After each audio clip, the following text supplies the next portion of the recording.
Welcome to Let's Chew the Gum. I'm your host, Protocol. We're talking about a lot of things in this show while we chew the gum. And as always, on each and every show, we always have something for your mind. Something for your mind. Something for your mind. 정신을 집어넣으세요. 어떤 건 필요합니까? Something for your 정신을 집어넣으세요. mind. 정신을 집어넣으세요. Something for your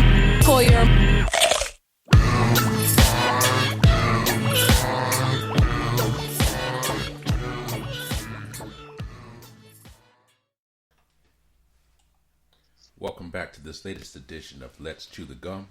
I'm your host, Protocol.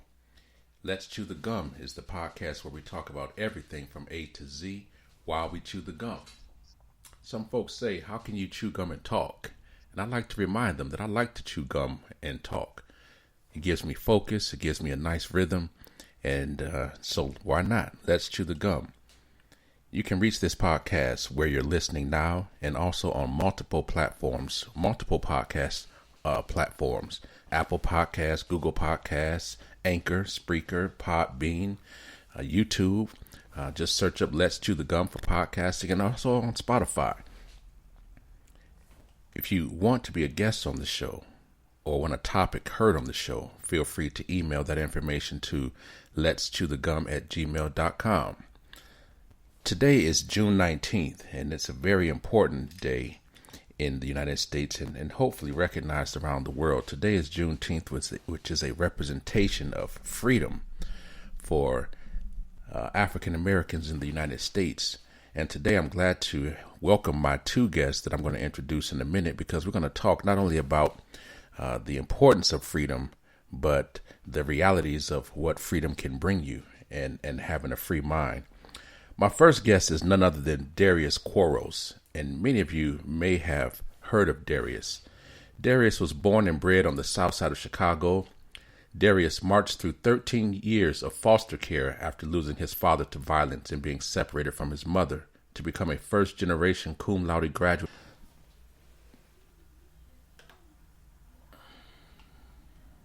Entrepreneur, web designer, keynote speaker, and author. He is unapologetic about using technology and business to improve Black lives. His first book, $1 Million Scholar, Winning the Scholarship Race, has assisted thousands of students across the globe increase their knowledge of how to make higher education more affordable through scholarships and grants. And his business ventures have collectively impacted the lives of over 15,000 marginalized youth in America. He is co-founder of BREAUX Capital, a fintech company that is helping the 70% of Black millennials, starting with Black men, who would not be able to afford a $1,000 financial emergency, enhance their financial health through a powerful combination of software that automates savings behavior and education through a peer community. A driving force behind Derrius' inspiration is a humbling honor he received from Harry Belafonte at the Common Ground Gala, hosted by musician and actor Common in 2012. Mr. Belafonte said to the audience that Derrius is the dream Dr. King and I, as well as so many others, fought for. Derrius now carries the torch that will touch many lives along his journey. In 2015, he was honored by Barack Obama at the White House for his activism in expanding educational access, and his work has been highlighted by the Associated Press, Black Enterprise, Huffington Post, CNN, MTV, Time Magazine, and BET, amongst others. It's an honor to welcome Derrius Quarles. Derrius, welcome to the show. Thank you, Dr. Kwanda. I greatly appreciate it. Yeah, we're very glad to have you here. And before we go on, let me introduce your well-spoken and very insightful partner. My next guest in the studio that will be joining us today is Asan. Asan is co-founder and co-CEO of BREAUX Capital. Let me welcome you both to the show.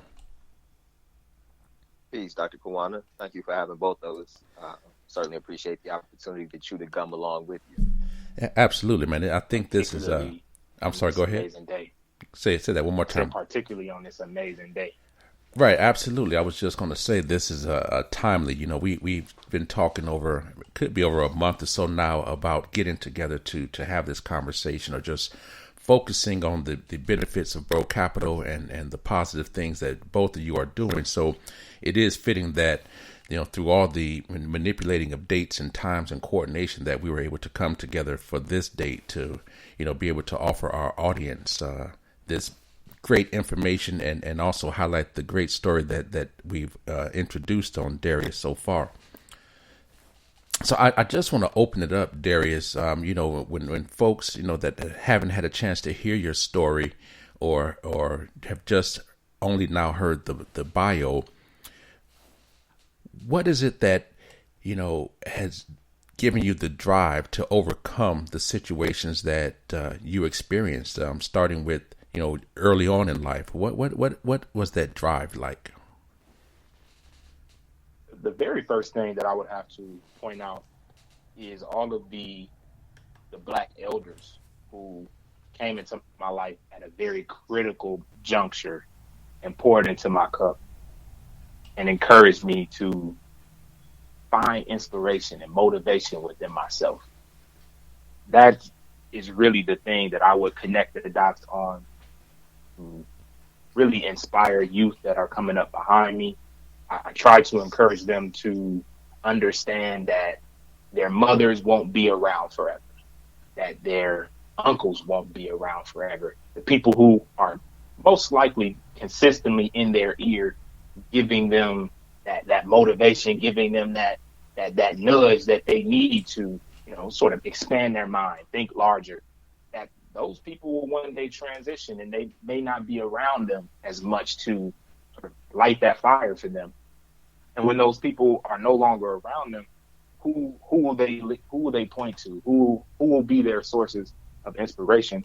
And the reason I try to encourage them to do that is because that's really, at this point in my life, been the largest source of my motivation. Is it comes from within. The work that I've done to really just nurture my own character, nurture my own spirituality, my own understanding of my place in the world. That's the thing that motivates me today. But it wasn't the thing that I always had. Did not always have that self-esteem. Did not always have that confidence. So much of my childhood had been centered around really being broken down, really being discouraged, confidence being, sort of seeped away from me anytime I tried to show it, anytime I tried to speak out, sort of being beaten down and marginalized. And it was really a collection of early mentors who, were not my family members, by the way, which is important to note. These were, community citizens, people in the larger village who had the audacity to take me to the side and say, I'm going to treat you as if you are my family, and I'm going to treat you as if you are my son, and I'm going to pour into your cup. And that's physical resources, right? The tangible resources that a 14-year-old boy, 15, 16-year-old boy is in need of at that time, particularly if he's going through foster care.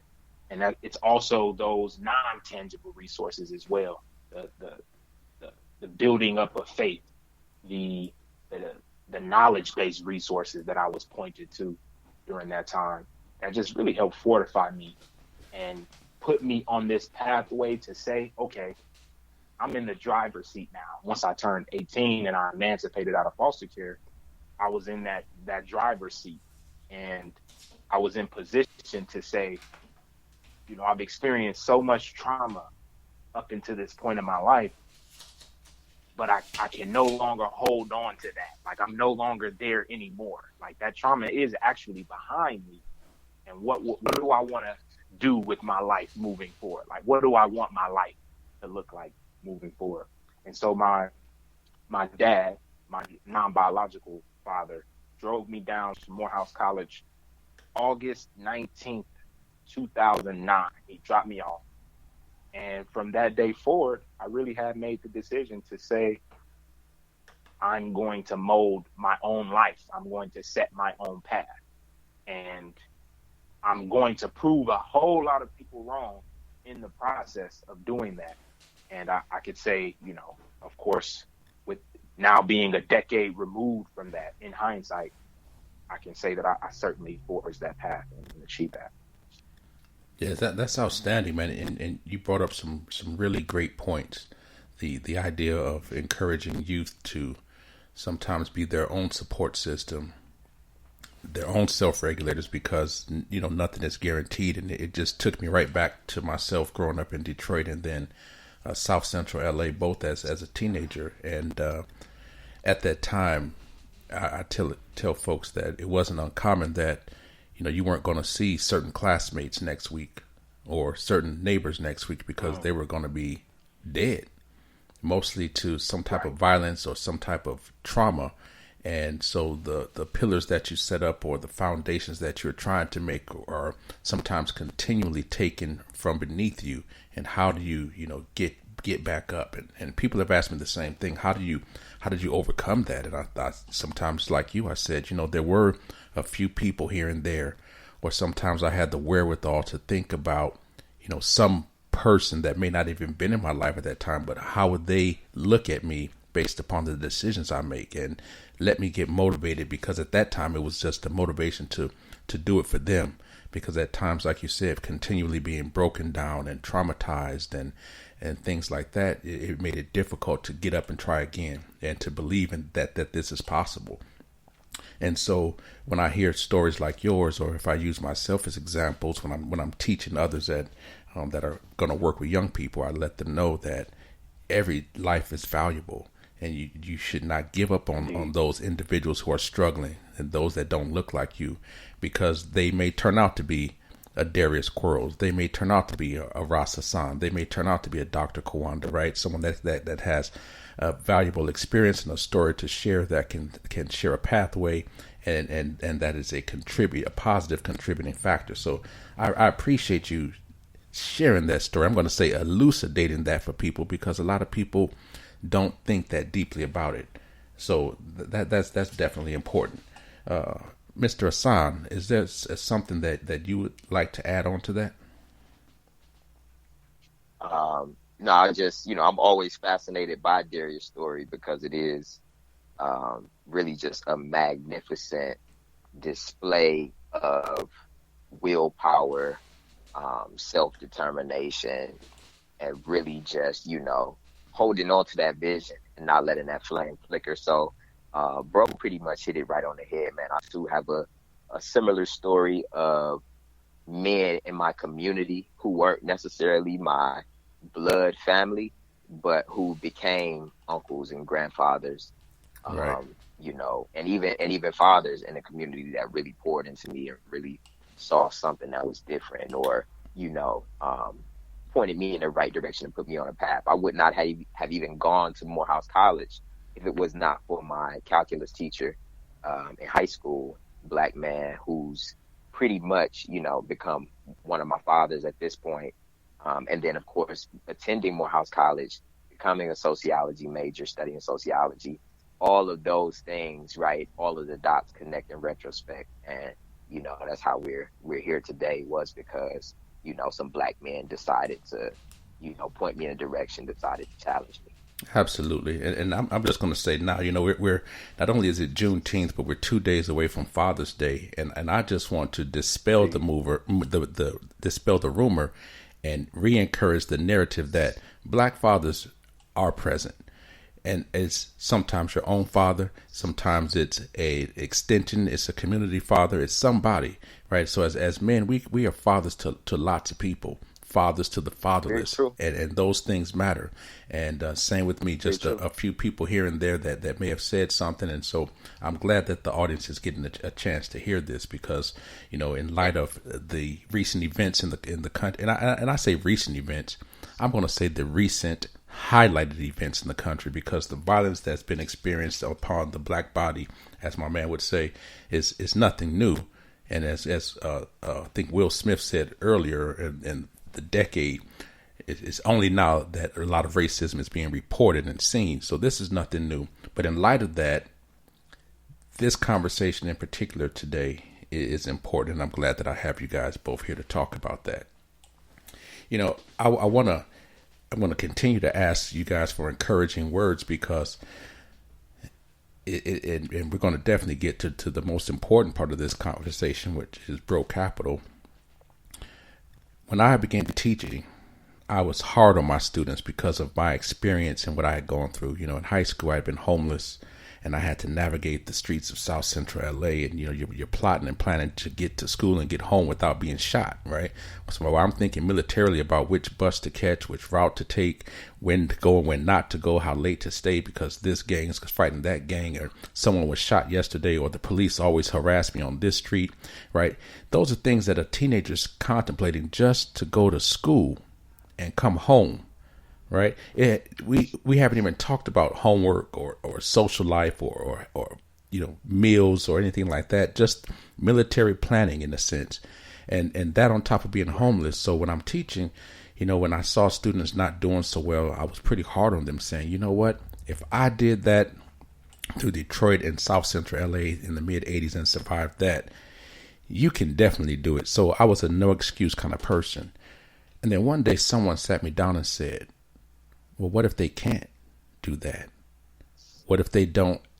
So again, the idea is, you know, how do we transform the message for others who may be struggling, that can hear those stories but don't know how to pick up the pieces? And that may not be a question that we have today, but I want people to understand that we understand not everyone has that resolve. And so as a community, we need to continue to build up our young people to be able to instill in them that resolve. Is there anything aside from our stories, Derrius or Ross, that we could add to encourage young people to sort of stick to the plan and the mission to survive and to excel? I'll take the first stab at that in saying something that I didn't pay as much attention to when I was young, that I've come to understand is so significant, is the people who you have holding you accountable that you spend the most time with. You know, who are your peers?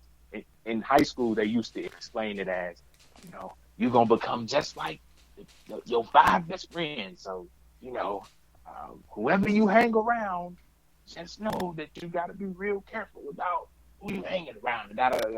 And as I think about how my brain received that message back then, you know, it was the type of thing where it went in one ear and out the other, not because of the content of the message, but because of the delivery of the message, right? It didn't stick because I don't think it was delivered in the way that truly tried to help me as a youth connect the dots between what was being said, because the statement is very true. The people who you have around you who are willing to hold you accountable for certain things, who are willing to check you when it comes to certain things, keep you on task to certain things, you know, that's just as important as that resolve that you have within yourself, because it really puts you in position to not just have to be dependent upon your own tenacity to get through things. You know, you have resources around you supporting you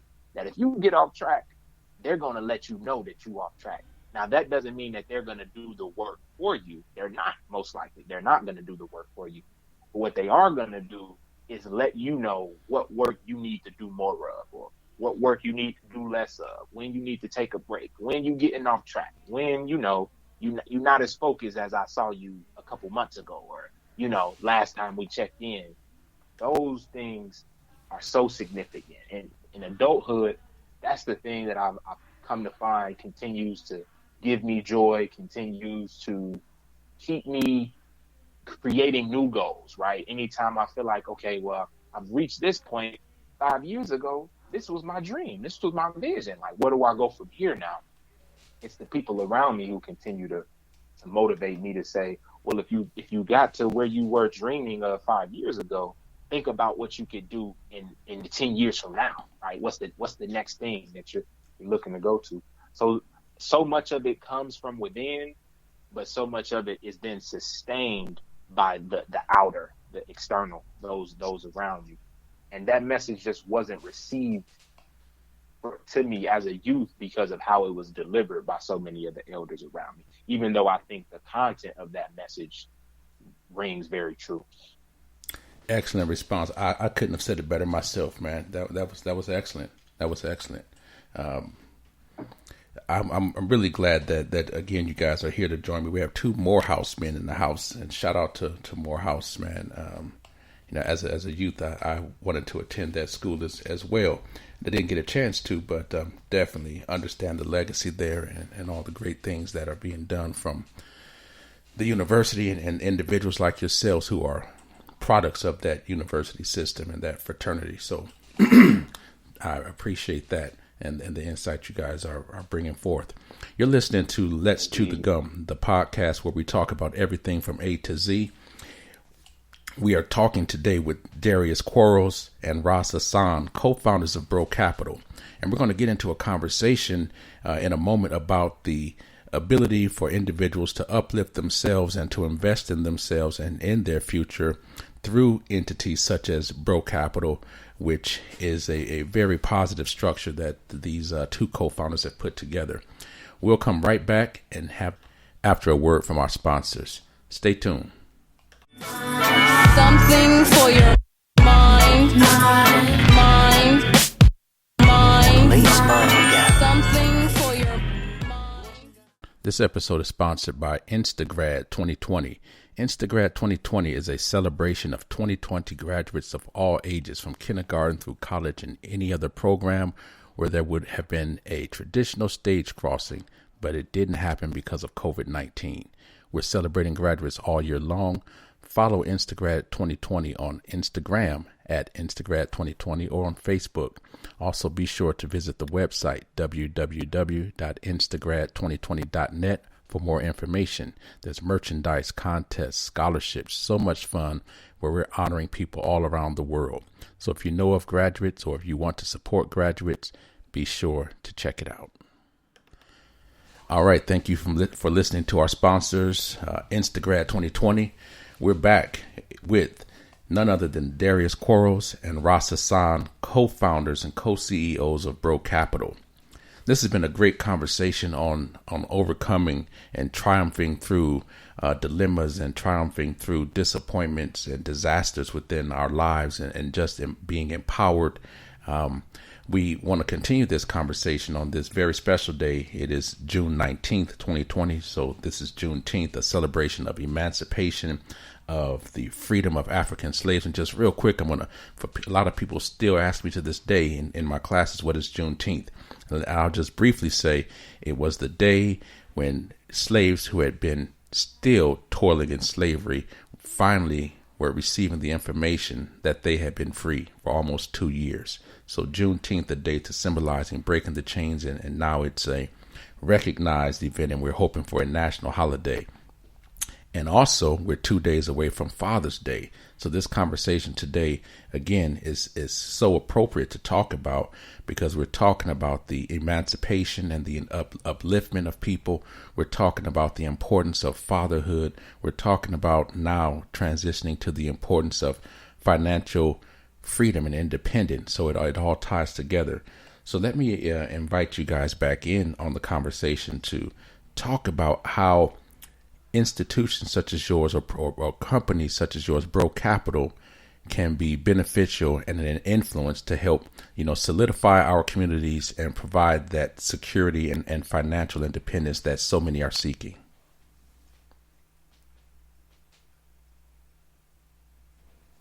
And either one of you. Want to take that, bro? Yeah, there you go. You got it, Ross. So, BREAUX Capital is based upon a model of financial wellness. And we knew that we had to develop a model of financial wellness because there is on one end of the spectrum, a bunch of conversations around financial literacy, a bunch of initiatives for financial literacy. And then on the total other end of the spectrum, we have financial independence, which is where, people are ultimately trying to get to. And so it's literacy to independence where is the middle ground, right? No, just knowing about, uh, how to manage money or how to manage your finances and how to make strategic decisions regarding your resources and capital is much different than actually, experiencing that lifestyle. So what is the middle point?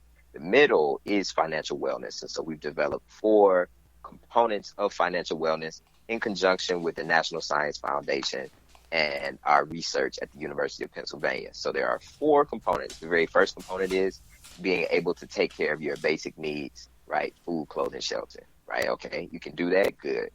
Are you able to handle $1,000 emergency, right? That's the second component. The third component is, are you able to take advantage of financial opportunities as they present themselves, or AKA invest, right? And that, of course, requires some knowledge and some due diligence, as well as having some cash on hand. That fourth component, which Derrius mentioned earlier and alluded to in his explanation around, or rather his words of wisdom on success, is that the people that you have around you, your 2 closest acquaintances, and their ability to handle $1,000 emergency, take care of their basic needs, as well as invest at will. If those 2 people that are around you are able to do that, and you're the third person that comes along and is able to do that, then we can say, okay, you are financially well. And that puts you in a great position to go ahead and achieve financial independence, right? And so BREAUX Capital, our model, our company's model, our business model is based upon 3 of those 4 components, and really all 4 of those components. So the very first thing, being able to take care of your basic needs, right? If you're gainfully employed, or we'll touch on this later on, gainfully employed, right? We are helping our members achieve a cash reserve in just 1 year or less, a cash reserve of that $1,000. Then we are also providing education and resources around business development and investing for our members. And then, of course, we are a transparent organization to where all of our members are able to contact one another and interact with one another all across the world, all across the country. And that is where our innovation lies in terms of, the banking or the financial services industry. We are not a bank. We are not financial managers. We are not financial advisors, right? But we are able, as our name states, BREAUX Capital, able to aggregate all forms of capital, not just financial capital or human capital, but all forms of capital of our members in order to achieve, right, in order to better help them serve their families and their communities. Absolutely. Derrius, I would ask that you also chime in on that also, so that as many viewpoints as we can get on this, or as much input as we can get on this to our viewers or our listeners. What is the importance of something like BREAUX Capital for individuals, especially in current times where finances are uncertain, businesses are closing, people are being laid off, and people are striving to just try to figure out their daily operations? How can BREAUX Capital and being associated with this organization be some relief or some assistance to those folks? Well, one of the first things my mind goes to is the fact that the United States of Black people is one of the wealthiest nations in the world. We are, trillionaires in terms of our buying power, in terms of our spending power. But that doesn't necessarily translate over to the assets that we have, the wealth that we have accumulated, that we built up, that we can pass down intergenerationally. And, that's something that Ross and I have known for over a decade now and been aware of. But in terms of it sort of translating over to impacting our lives directly, it was in 2004, really the phase of 2014 through 2015 that sort of brought it right in front of our faces and helped us understand that, wow, this is intergenerational. The economic trauma that we've experienced as Black people, it really it holds us back today because we have a whole bevy of young people out there with extreme talent, right? Crazy innovative ideas about how to, better various systems, various institutions, right? They've got the idea. They may even have the team pulled together that could potentially pull this concept off. But the very next thing after that, after you work through, okay, what are you going to do? Who you're going to do it with? Then you have to think about, okay, what are the resources I need to accumulate in order to make this happen? Within the realm of entrepreneurship, the very first thing that people turn to is you got to raise money, right? It's time to accumulate some dollars so that you can go out there and start up this innovative concept that you're sitting on. And that's what happened to us. We were entrepreneurs straight out of Morehouse College, graduated in 2013, went out into the world, and the very first thing we did proudly is employ ourselves. We turned down jobs in corporate America. We said we not about to go just straight back to graduate school and just do more school. We have a great idea that we're sitting on that can help the Black community, that can help economically marginalized people. We want to see ourselves go out into the world and make this thing successful. Because if this idea is successful, then we're going to impact a lot of lives in the process. And that was our first company that we founded together, $1 Billion Scholar, which still exists today. And as was stated in my bio, has helped over 25,000 youth across the globe in really accumulating resources in order to make their higher education more financially accessible and not have to utilize loans in order to gain a higher education, which is extremely relevant to the Black community. And in that experience of sitting on this great business venture, right? And this is a business venture that was generating revenue. It had great traction. We had customers. We had a lot of different things going for ourselves. We found it extremely difficult to raise money for this thing in the midst of being close to, peers who are non-Black, who were raising hundreds of thousands to millions of dollars for things that were not even close to what we were achieving, right? And we were finding it difficult just to get a couple $1,000 from people. And so when we went across the world pitching this venture, what we found is that we were consistently going into rooms that were either all white men or majority white men. And we kept, no matter how grand our pitch was, no matter how sharp we were, no matter how sharp our presentation was, no matter how sharp our suits were, no matter how sharp our language was, no matter how sharp the haircut was, no matter how sharp the calculated figures were. Like every time we went back to the drawing board and said, what can we do sharper to make, not just pitch it better, right? Because pitching is one thing, but actually make the business more viable, more investment ready. We constantly did that. Literally over years, we iterated and kept getting the same note. And then we came to realize that it's something more going on here. It's a bigger conspiracy. It's not, okay, Black companies aren't getting invested in because they're not investment ready, right? They don't have the right leaders, or they don't have the right business model. They don't have the right knowledge. Not enough Black entrepreneurs in the pipeline. That's false. That's not real, because I can humbly say that we were at the top of the game. We were ready. We were sharp. And we pitched Damon Johns. We pitched Damon John. Walked away with a check. Yeah, and won $25,000. Interestingly enough, and when it came, and there was a particular entrepreneur who, we won't say any names, but they definitely let us know that these the reason that we aren't getting invested in is because they're always looking for a reason not to invest, and we have the 3 strikes against us. First strike, we're Black.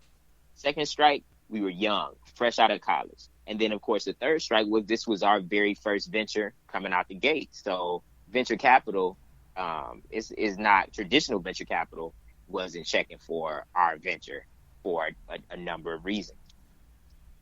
And Roz, I'll ping off of that and say beyond that, what we also found, and this is more of a hindsight thing, is the reality of the type of black men that we were walking into these spaces was really I would say the most major issue, even bigger than just being black. What I've come to realize in this entrepreneurship thing, that it's not so much about them having a great disdain for blackness in general, because it is that is one thing, but in reality it's a particular disdain for a certain disposition of blackness. It's a certain expression of blackness. The people who are pro-black, white folks really hate that. They really hate the black people who are for black people. They love tokenizing us. They love the black man who will walk into the space with a white wife, and they will certainly elevate that black man, right? They love the black man with the bald head, no facial hair, white tone in every word that he says, right? Speak on it. They will elevate that black man within those spaces, and almost I say, treat him as one of their own. He's one of the brothers. And it's like, for us, that was not us, in a variety of different ways. That just wasn't us. And we also didn't have any intention to try to change or manipulate ourselves for, some, economic gain. And so we came out the gate saying, we're gonna be real black. We're gonna be unapologetically black. And of course, that translated into a lot of doors being shut in our face. And so that was the day that we realized that, wow, all of the black entrepreneurs out here who are sitting on transformative ideas to impact the black community, they are the ones who are at most risk to not be funded. It's not the black entrepreneurs who are willing to sell out their culture. It's not the black entrepreneurs who are willing to be culture vultures who are going to get the door shut in their face. It's really the entrepreneurs who are trying to hold on to their black, who are trying to really benefit the black community. And they're not approaching it from this all lives matter perspective. They're approaching it from a black people are specifically suffering. So we're going to create a product or a solution or some sort of business model to try to address that in some different way. And there are hundreds of problems that can be addressed through business models within our community. And so we very quickly realized that, wow, we need to go to our own people if we're going to get the capital for these transformative business ideas. And, of course, the first thing we were introduced to was, why don't you just go to your friends and family? What about friends? You call it F and F. And, 2015, this was a foreign concept to it. We like, F and F, what? Who, what? Friends and family? Going to my friends and family for what? You want me to ask Right. for how much money? Right, for $250K. Exactly. And it highlighted a lot of systemic issues. Of course, it was an individual experience, but it was an individual experience that opened up our sociological eyes and showed us, oh, this is what we were studying at Morehouse on the ground when we were talking about economic analysis, right? We're talking about macroeconomics. This is how this connects. And as we continue to study that issue further, we knew that we couldn't continue our entrepreneurial journey without building something that could begin addressing that head on. And really that evening, we decided in 2015, I think, Ross, what month was that in 2015? Man, that's a great question. I want to say it may have been March, late March, because Okay, I want to say April. I was about to say by early April, I know we had the brunch. So it may have been March, and then we had, put some time on the calendar, sat down and really mapped it out. And yeah, man, and by the time 2016 rolls around, it was live and available to the world. That's outstanding, man. And I'm glad you guys had the wherewithal and the tenacity to stick to it, because I definitely understand the experience that you're both expressing. And oftentimes, as you said, Derrius, even growing up, it's similar to the disappointments and the letdowns that individuals have to overcome to continue to believe in themselves and to persevere through, the obstacles that may come in their way, to, be determined to see their dream come to fruition, or whatever it may be, a dream or a goal or a mission. And so I'm giving big ups to you guys for being able to not only see that through a sociological lens, but through a personal, dedicated, perspective of, these are the realities that we're facing, and then you use transformative ideas and motivation to overcome that. So I would say a big up to that. And so as we're talking about this topic, people are often skeptical when we talk about financial investing and where they're going to put their money, and they want security. And oftentimes you'll see they're going to straight back to some of the big wigs that are in the first place not supporting our communities. They're going to the investment firms that are not necessarily reflective of our particular values, but have shown, some type of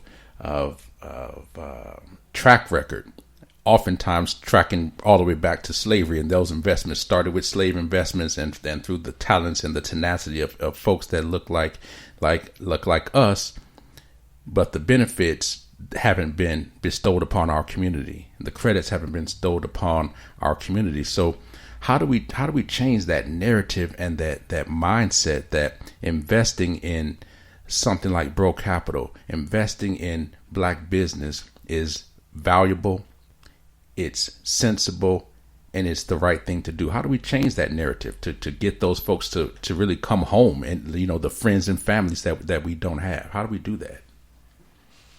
It's I was about to say, I'm gonna take the first stab at it, like you say, and hopefully this is something to build on. I know a lot of people talk about the first law of nature is the law of self-preservation, but I want to acknowledge that humans have the benefit of consciousness. So the first law for us is really self-knowledge, and it's really going back to knowing who we are, and knowing ourselves, who we are. All right, where you both of you all talked about the inner environment as well as the outer environment, and truly understanding and coming back to the fact that we are original people and what our place in the world is, and of course the issues that have beset us. So I'll really just say, as simple as it sounds, right? Of course it's not easy, and I know it's been said before, but it truly all boils down to, we have to know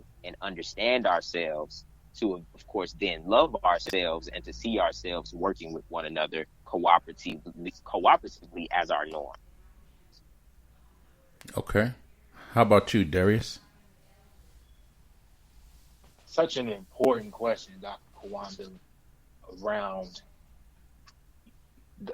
so I'm paraphrasing the question a little bit to sort of the light bulb that really popped off in my mind around how do Black people come to trust themselves more, right? When they hear and see Black business owners, Black innovators coming with solutions to solve potential problems, how can we approach that from a level of wanting to do due diligence on that thing, of course, because it's not about blind trust, but at the same time, it's also something to where we can be critical of ourselves, of the very first thing that we assume when we hear about these solutions is some sort of scamming, some sort of scheming, some sort of taking, somebody trying to take an opportunity to take advantage of you in some way, shape, or form. We've been done so wrong and so unjustly over these centuries that we've really come to distrust ourselves more than anyone else. Right? More than we distrust a Wells Fargo, more than we distrust a JP Morgan, even though we know their track record. Right? We know the history that they have, yet and still we won't question them with the level of scrutiny that we will the bootstrapping Black entrepreneur who's trying to start up something new and fresh that can potentially benefit the community.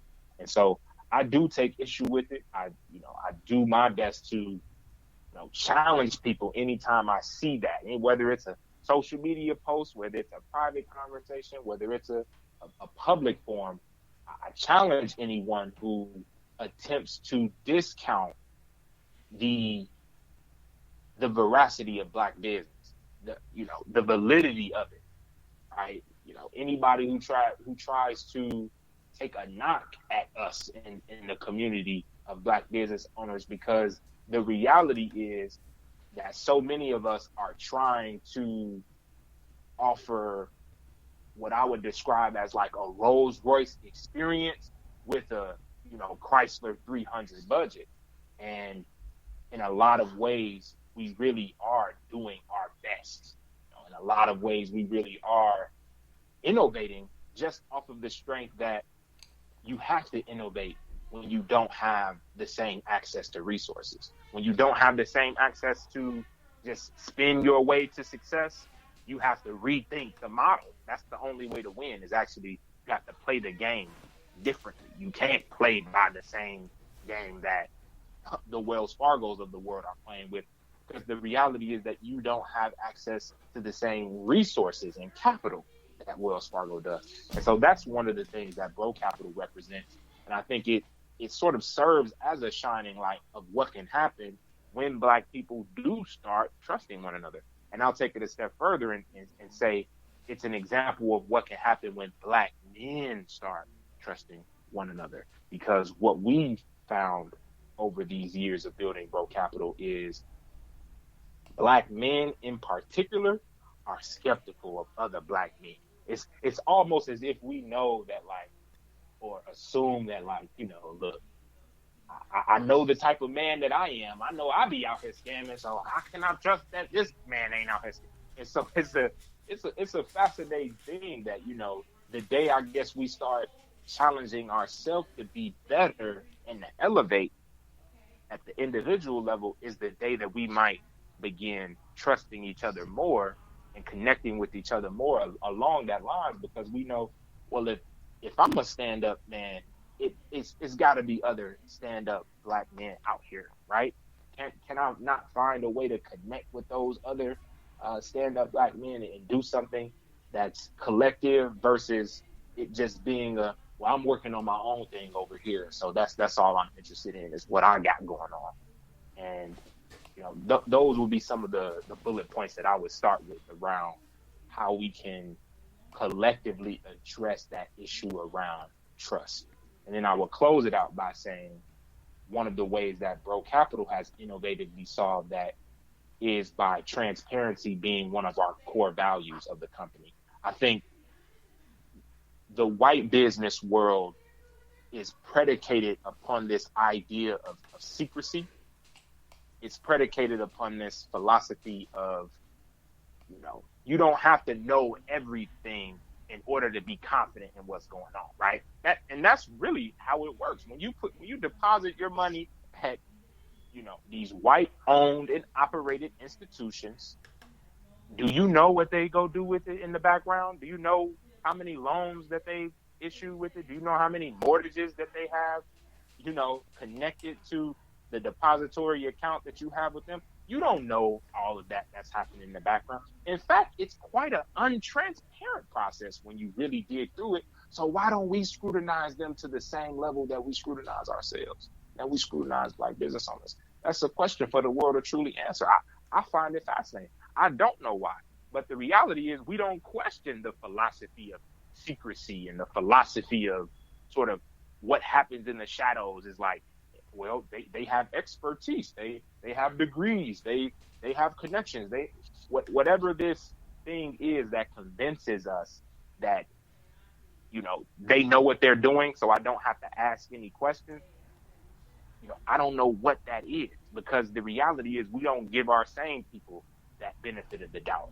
So to address that, BREAUX Capital off top says we believe that Afrocentric business, like Black business, is business that's transparent. That's the first thing that we have to offer each other is, in order to build trust, we have to operate in a very transparent manner. which means what our standard for that means that, no questions are off the table.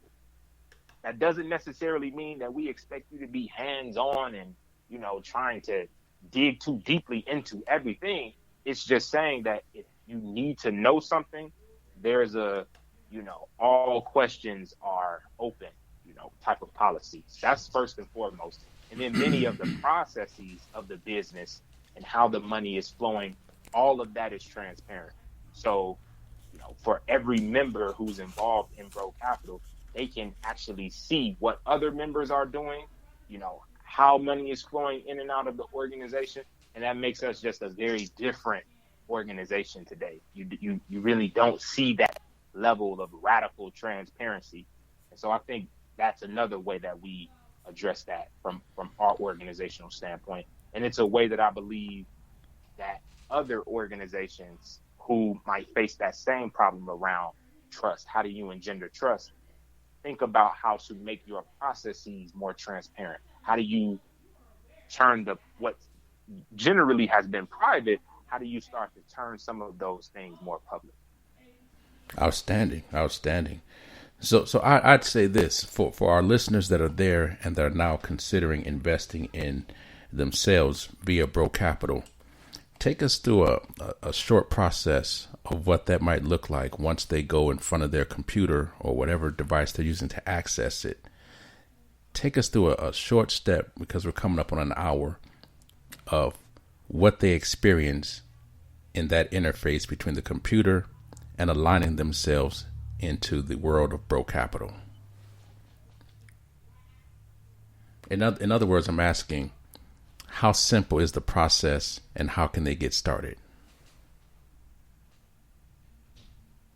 So the process is fairly simple to get started. Of course, we are an organization, private membership organization, specifically targeting Black men in particular, right?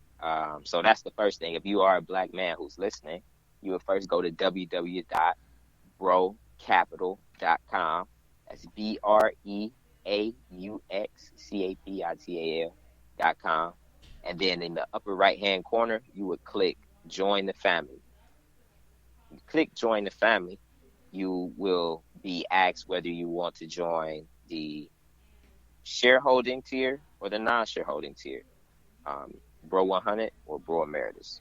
And then, of course, you will also have the opportunity to fill out a brief questionnaire just to get some key data points early on so that we'll know exactly how we can serve you best. And then once you fill out that application, you'll check your email rather, and you'll set some time on the calendar and you'll see our membership agreement. You'll have the opportunity to go over the membership agreement, and then we can discuss it on the time that you pick for the calendar, or you can sign it prior. And then once we have that call, we can onboard you as a member to BREAUX Capital. So it's really a 1, 2, 3 of fill out the application, check your email, set the time. And it's just that simple. I appreciate that, because I want people to seriously consider themselves in light of what's going on. And if we're talking about empowerment, if we're talking about Juneteenth, and if we're talking about freedoms, and if we're talking about a particular community, it starts with an investment in your mental change. It starts with an investment in yourself, an investment in your family and your future.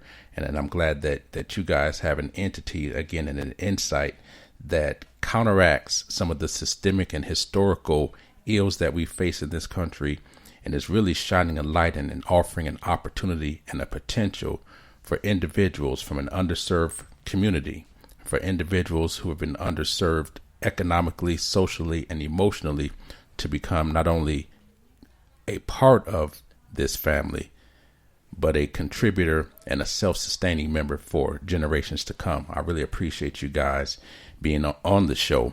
I'm just going to at this minute say, I'll give you an opportunity for a brief last minute statement that you'd like to share with our audience. And I'll start with Derrius first.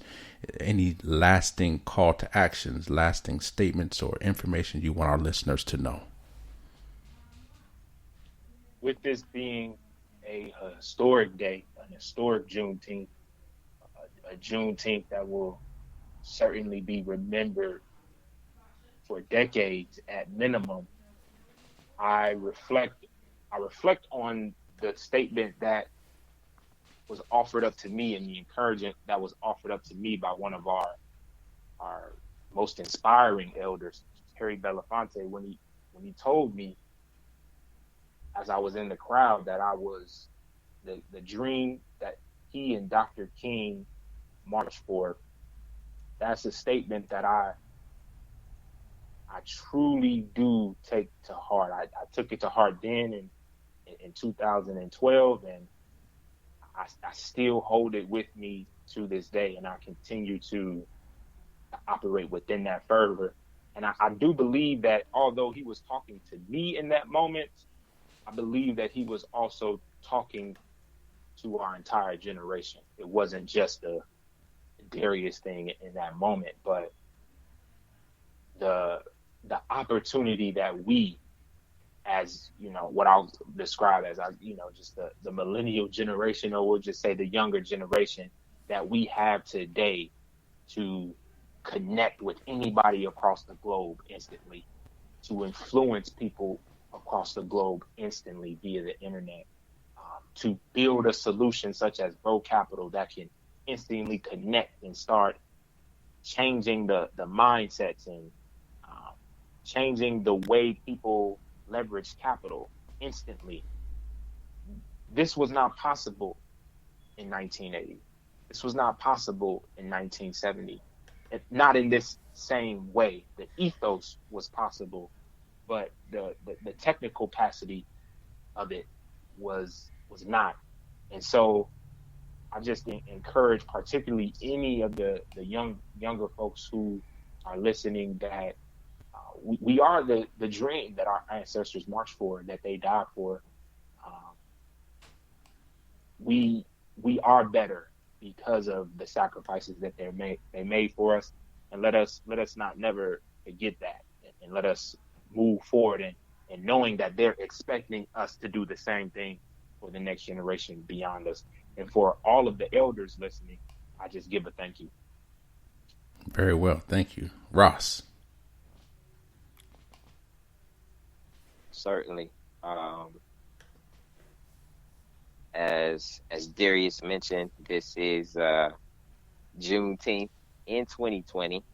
And of course, in 1619 to 2019 was the 400-year mark. And this is the dawn of a new era as we see shifts and changes and new norms form around us.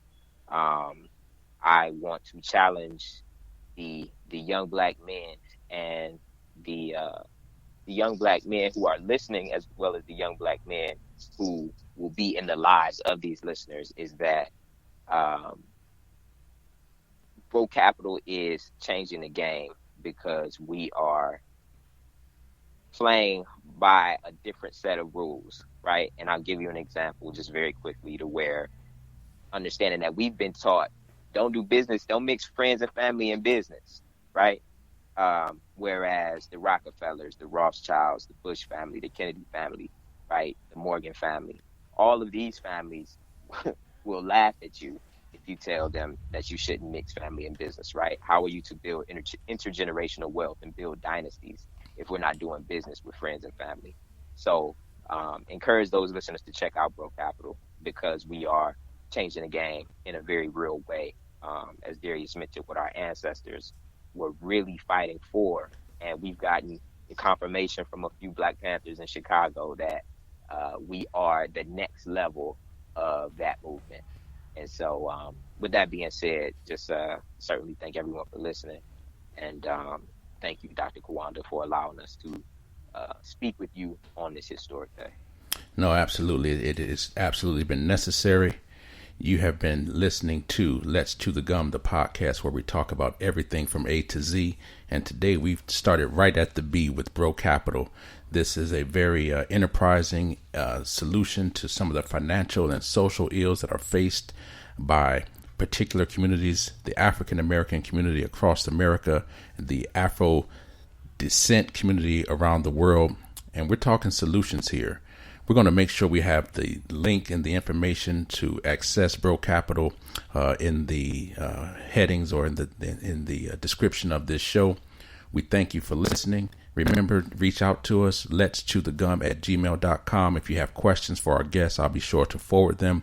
If you'd like to be a guest on the show or have topic ideas for the show, please do that as well. This is Let's Chew the Gum, and remember, we always have Something for your mind.